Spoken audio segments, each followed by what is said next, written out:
তো hey guys, welcome back to my channel. তোমরা কেমন আছো? আশা করছি সকলে খুব খুব ভালো আছো। আমিও ভালো আছি। তো তোমাদের জানিয়ে দিই প্রথমেই গুড মর্নিং।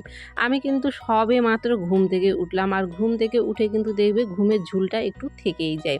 তো ঘুম থেকে উঠে একটুখানি বসেছিলাম, তো ভাবলাম যতক্ষণ বসে আছি ততক্ষণ একটু ভিডিও করে নিই। আর দেখো, ঘুম থেকে উঠে কিন্তু সরাসরি একদম কাজ করতে ভালো লাগে না, মনে হয় একটুখানি বসে একটু ঘুমের ঝুলটাকে কাটিয়ে নিয়ে তারপরে তো সারাদিন কাজকর্ম আছে। তো সবেমাত্র ঘুম থেকে উঠেছি, তোমরা হয়তো আমার চোখ মুখ দেখেই কিন্তু বুঝতে পারছো কোনো রকম কাজকর্ম করিনি, সোজা ঘর থেকে বের হয়ে বারান্দায় এসে বসেছি। এখন কিন্তু এখান থেকে উঠে যাব, উঠে গিয়ে কিন্তু সকালের মেলা কাজকর্ম আছে, সেই কাজকর্মগুলো কিন্তু সেরে নেব। আর ফোনে কিন্তু চার্জ নেই, ফোনটা আমি চার্জে বসিয়ে কাজকর্ম করব, তারপরে আমার স্নান ধ্যান হয়ে গেলে তারপরে কিন্তু তোমাদের সাথে অন্যান্য কাজগুলো শেয়ার করে নেব। তো তোমরা কিন্তু প্রথম থেকে শেষ পর্যন্ত ভিডিওটা অবশ্যই দেখতে থাকো। আমি কিন্তু ওখানে বসেছিলাম ৫ থেকে ১০ মিনিটের মতো। তারপরে কিন্তু আমি উঠে যত কাজকর্ম ছিল সবগুলো সেরে কিন্তু স্নান করে ফেলেছি। তোমরা কিন্তু আমার চুল দেখে বুঝতে পারছো আমার চুল কিন্তু ভেজা। সবেমাত্র কাজকর্ম করে স্নান সেরে পুজো করে উঠলাম। এখনও কিন্তু চা খাইনি। আর এই যে দেখো, রান্নাঘরে কিন্তু আমি চা বসিয়ে দিয়েছি। এখানে কিন্তু চা ফুটছে। তো চাটা খেয়ে নেব। খেয়ে নিয়ে কিন্তু তারপরে কাজ করব। আর গাছের থেকে অনেকগুলো আম পড়েছিল, যদিও আমগুলো খুব একটা ভালো ছিল না, তবে এখন কিন্তু জ্যৈষ্ঠ মাস পড়ে গেছে আর আমগুলো কিন্তু একটু পেকে গেছে। তো ভাবলাম যে অতগুলো আম যখন পেকে গেছে আর একটু খারাপও ছিল, খুব একটা ভালো ছিল না, তো আমি আমগুলোকে, যেগুলো খারাপ সাইড ছিল সেগুলোকে কেটে ফেলে দিয়ে যেই সাইডগুলো বেশিরভাগটাই ভালো ছিল সেই সাইডগুলো কিন্তু নিয়েছি। আর নিয়ে দেখো আমগুলো পেকে গেছে, হলুদ হয়ে গেছে, বুঝতেই পারছো। তো ভাবলাম যে এটাকে আমসত্ত্ব করে দিই, কেননা দেখবে আম যখন ফুরিয়ে যায় তখন যদি ঘরে একটু আমসত্ত্ব বানানো থাকে বেশ কিন্তু খেতে ভালো লাগে। মানে অসিজনে আমের একটা ফ্লেভার মুখে পড়লে পরে কিন্তু বেশ ভালো লাগে। আর যদিও ওয়েদারটা এখন একটু ভালো আছে, কেননা কয়েকদিন থেকে খুবই বৃষ্টি হচ্ছিল, তো সেই জন্যই আমসত্ত্বটা সকালবেলায় বানিয়ে নিলাম। কোনো রকম রান্নাবাড়ি কাজকর্ম কিন্তু এখনও হয়নি। চা খেয়ে সোজা আমসত্ত্ব বানাতে চলে এসেছিলাম। তো আমসত্ত্বটা থালার মধ্যে সেট করে দিয়ে এটাকে এখন বাইরে রোদে দিয়ে দেবো, দিয়ে কিন্তু তারপরে রান্নাবাড়ি করব। এইদিকে দেখো, আমি কিন্তু বসে গেছি সবজি কাটতে। সবজি বলতে এখানে কালকে মোচাটাকে আমি বেছে রেখেছিলাম আর আজকে কেটে নিচ্ছি, কেননা মোচা কিন্তু বাছতে দেখবে অনেকটা সময় লাগে।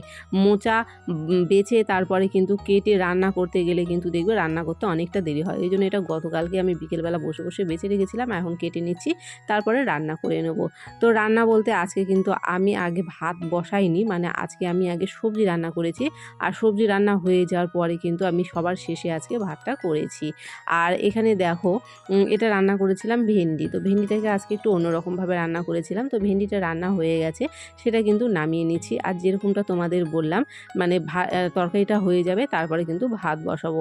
আর আজকে একটা অঘটন ঘটেছে। অঘটন বলতে সকালবেলা আমসত্ত্ব করে দিলাম, তখন কিন্তু ওয়েদার বেশ ভালো ছিল, রোদও ছিল, কিন্তু তারপরে দুপুর হতে হতে মানে রান্না করতে করতে কিন্তু প্রচণ্ড পরিমাণে বৃষ্টি চলে এসেছিলো। বৃষ্টি মানে প্রচণ্ড পরিমাণে বৃষ্টি, একদম আকাশ অন্ধকার হয়ে মানে খুব জোরে আর কি বৃষ্টিটা চলে এসেছিলো রান্না করতে করতে। তো যাই হোক, রান্নাটা সেরে কোনো মতো খাওয়া দাওয়াটা সেরে নিয়েছিলাম, তারপরে শুয়ে পড়ছিলাম। এই যে দেখো, বৃষ্টিতে জল পড়ে কিন্তু বারান্দা উঠোন যা ছিল সব ভিজে গেছে। আর সবে মাত্র শুয়ে থেকে উঠলাম, বৃষ্টিটা এখন ছেড়ে গেছে, তো ভাবলাম যে উঠে পড়ি। উঠে কিন্তু এখনও সব কাজকর্ম আছে, শুধুমাত্র রান্না খাওয়াটাই হয়েছে, আর সব কিছু কিন্তু পড়ে আছে, এখনও কিন্তু কোনো কাজকর্ম হয়নি। কেননা আমাকে যেহেতু কলবারে গিয়ে সব কিছু করতে হয়, মানে বাসন মাজতে হবে, গ্যাস মুছতে গেলে আমাকে কল থেকেই জল আনতে হবে, তো সেই জন্য বৃষ্টি আসলে কিন্তু আমাকে এরকমভাবেই বসে থাকতে হয়, আমি কাজ করতে পারি না। আমি একটু শুয়েছিলাম কিন্তু ঘুমাইনি, যেহেতু বৃষ্টিটা হচ্ছিল, তো ভাবলাম বৃষ্টিটা ছাড়লে তারপরে উঠবো, সেই জন্যই আর কি শুয়েছিলাম। তো বৃষ্টি সেরে যাওয়া মাত্রই কিন্তু উঠে গেছে। আর যেরকমটা বললাম, বৃষ্টি যখন হচ্ছিল তখনই খাওয়াটা সেরে নিয়েছি, কিন্তু কাজকর্মগুলো হয়নি। আর গ্যাসটাও কিন্তু দেখো পড়ে আছে। তো এখন চলো ঝটপট করে কাজগুলো করে নিই। তো ও দেখতে পেলে যে ওভেন, কড়াই যত যা ছিল বাসনপত্র নামিয়ে নিয়েছি, আর যেগুলো খাওয়ার বাসনপত্র ছিল আগে থেকেই কলপারে নামানো আছে।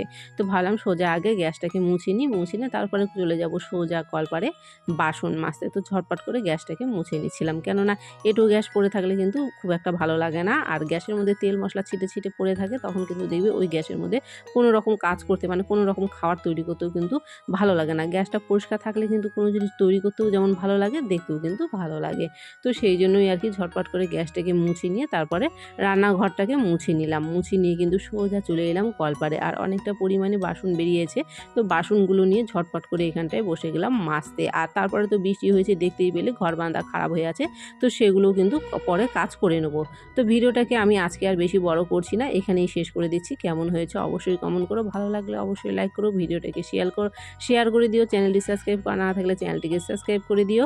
আর কেমন হয়েছে আজকের ভিডিওটা কমেন্ট করে কিন্তু আমাকে অবশ্যই জানিও। তো আজকে বাসন মাজাতেই কিন্তু ভিডিওটাকে আমি শেষ করছি। তোমাদের সাথে কিন্তু আবারও দেখা হবে নতুন দিনে নতুন কোনো ভিডিওর সাথে।